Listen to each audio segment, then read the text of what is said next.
Students, तो कैसे हैं आप सब? आशा करता हूँ आप सब बहुत अच्छे होंगे और आप लोगों की पढ़ाई बहुत ही अच्छी चल रही होगी। तो मेरा नाम है अंकित और मैं आपको वॉइसेस पढ़ा रहा हूँ। वॉइसेस में हमने पिछली वीडियोस में हमने प्रेजेंट वॉइस को डिस्कस कर लिया था और पास्ट वॉइस को डिस्कस कर लिया था। आज की वीडियो में हम क्या करेंगे, फ्यूचर टेंस से हम कैसे वॉइस को चेंज करते हैं पैसिव वॉइस में, हम उसके बारे में डिस्कशन करेंगे। फ्यूचर टेंस बेसिकली हमें हमें सिर्फ दो ही टेंस के बारे में डिस्कस करेंगे कि फ्यूचर इंडेफिनिट और फ्यूचर परफेक्ट टेंस को। फ्यूचर कॉन्टिन्यूस और फ्यूचर परफेक्ट कॉन्टिन्यूस टेंस का हम वॉइस कन्वर्जन नहीं करते हैं। आइए समझते हैं। हम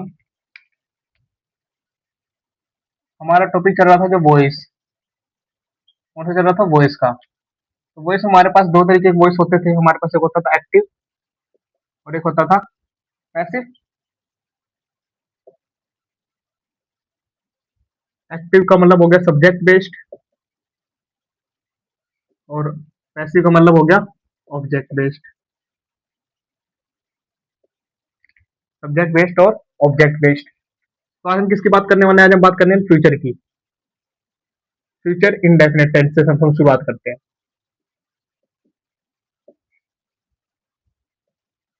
अगर अभी तक आपने मेरे टेंसेस वाले लेक्चर को नहीं देखे हैं तो आप जाके एक बार देख लें, क्योंकि आपने अगर टेंसेस वाले लेक्चर को नहीं देखे तो आपको ये चीजें समझ इतनी जल्दी नहीं आएंगी। आपको ये वीडियो बार बार देखनी पड़ जाएगी। इसलिए आप पहले जाके, अगर आपने लेक्चर नहीं देखे हैं तो आप वो टेंसेस वाले लेक्चर को जरूर देखें कि टेंसेस से हम कैसे कैसे हम टेंस हमने बनाए थे। ठीक है, तो टेंसेस, फ्यूचर इंडेफिनिट टेंस जो है मेरे पास, फ्यूचर इंडेफिनिट टेंस में मेरे पास रूल क्या कहता है? रूल मेरे पास कहता है एक होता है सब्जेक्ट, एक होता है विल, शैल प्लस वर्ब की फर्स्ट फॉर्म और उसके साथ मेरे पास होता है ऑब्जेक्ट। क्या होता है? एक होता है मेरे पास सब्जेक्ट, विल, शैल, वर्ब की first form plus object. Example लेके चलता हूँ, जैसे कि मैं लिखता हूँ Ram will play football. Ram will play football. तो जब राम विल प्ले फुटबॉल जो है, यहाँ पे राम, यहाँ पे प्रेफरेंस किसको दी जा रही है? ध्यान से देखेंगे अगर आप, तो यहाँ पे प्रेफरेंस दी जा रही है किसको? सब्जेक्ट को मेरे। और सब्जेक्ट कौन है मेरे यहाँ पे? राम। ठीक है, यहाँ पे प्रेफरेंस किसको दी जा रही है? प्रेफरेंस जो है यहाँ पे दी जा रही है मेरे सब्जेक्ट को। जहां पे भी सब्जेक्ट को प्रेफरेंस दी जा रही है, मैंने पहले ही बताया है कि सब्जेक्ट को अगर प्रेफरेंस दी जाए वो मेरा कौन सा वॉइस होगा? वो मेरा होगा एक्टिव वॉइस की। तो ये मेरा कौन सा टेंस हुआ? ये मेरा कौन सा वॉइस हुआ? ये मेरा हुआ एक्टिव वॉइस।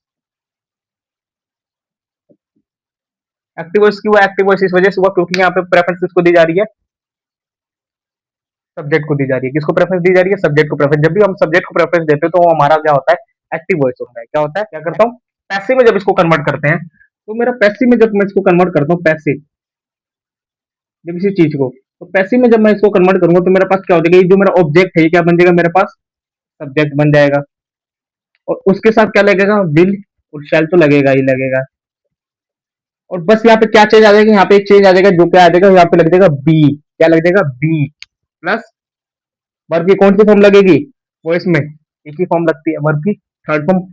और जो मेरा यहाँ पे जो मेरा सब्जेक्ट है ये ऑब्जेक्ट बन जाएगा और इससे पहले मैं क्या लगा दूंगा? यहाँ पे बाय।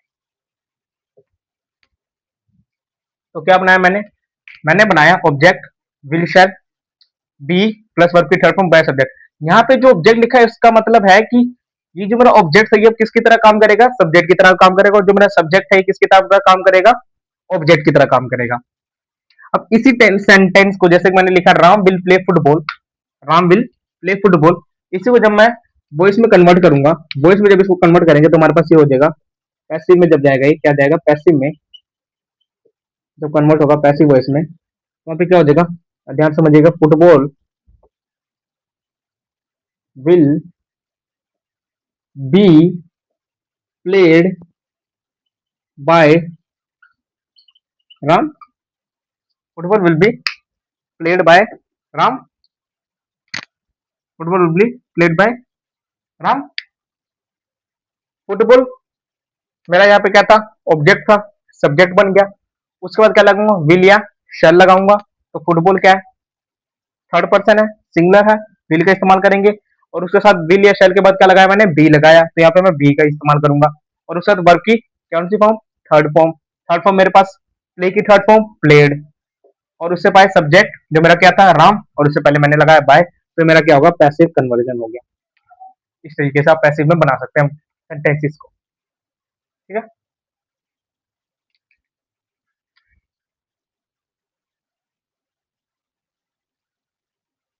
ये मेरा पैसिव का रूल है, ये वाला, और ये मेरा एक्टिव का रूल है। ठीक है। यहाँ पे मैं एक और एग्जाम्पल के माध्यम से समझता हूँ, जैसे मैं लिखता हूँ Radha will sing a song. Radha will sing a song. Radha will sing a song.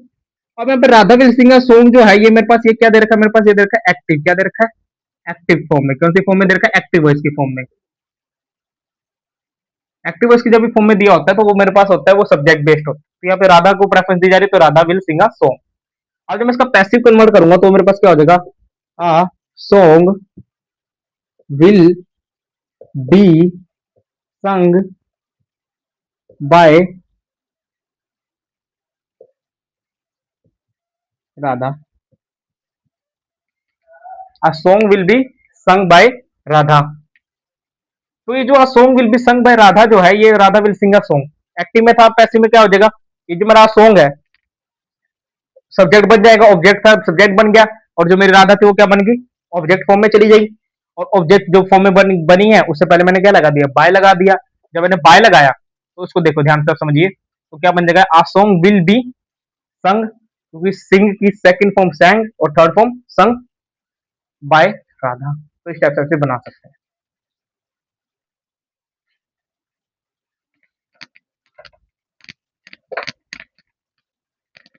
Comment में एक सेंटेंस का आंसर लिखिएगा।